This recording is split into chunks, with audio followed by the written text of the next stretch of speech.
then we will search this airplane until we find it. Staff Sergeant Jessica Cottrell has worked on Air Force One less than 5 months. I know that I could be part of safely, making sure the president gets where he needs to go. And I just, every time I walk in, you get so caught up in the routine, but then, I walk in and I just can't believe it. Safety and security are the top priorities. Thousands of parts for the plane are stored in the hangar, so if there's any problem, it can be fixed immediately. It's a secure facility. All the parts have been bomb swept, listening device swept, so they're ready to go to be put on the president's aircraft. So if you suddenly need an And in case there should be a problem while the president is on his trip, they carry spares for any part that has ever failed in the back of the plane.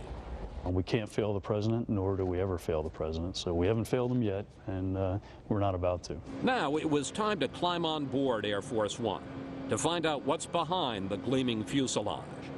Chief Flight Attendant Reggie Dixon greeted us. He has worked on the plane for 10 years, the last 4 serving the president. Air Force One will leave Andrews Air Force Base self-contained. What he's talking about is no matter how long the trip, the plane leaves with all the food it needs. They have 2 galleys that can serve 100 meals at a time. The president gets his own menu. Can you tell us anything about his special tastes? I just tell you, he's from Texas, so he loves his beef. One item we noticed in the galley, a special list, which tells exactly how top staffers like their coffee.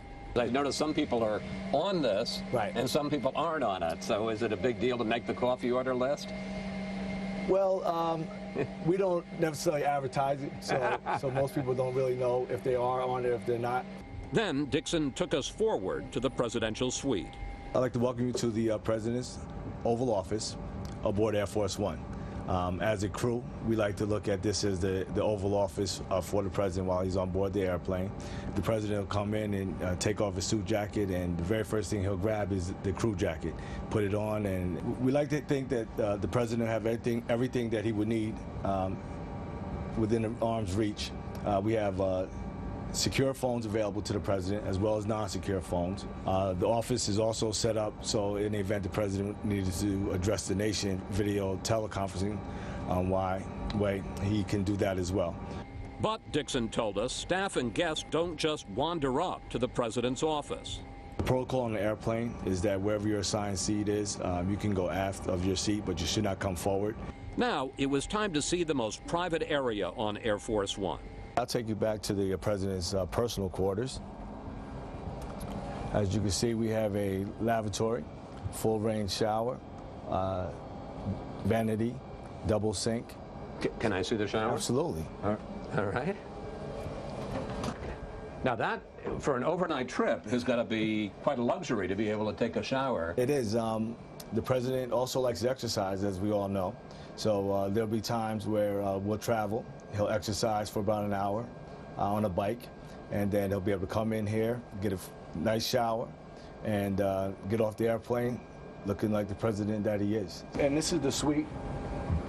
This is the president and first lady's private quarters. Absolutely.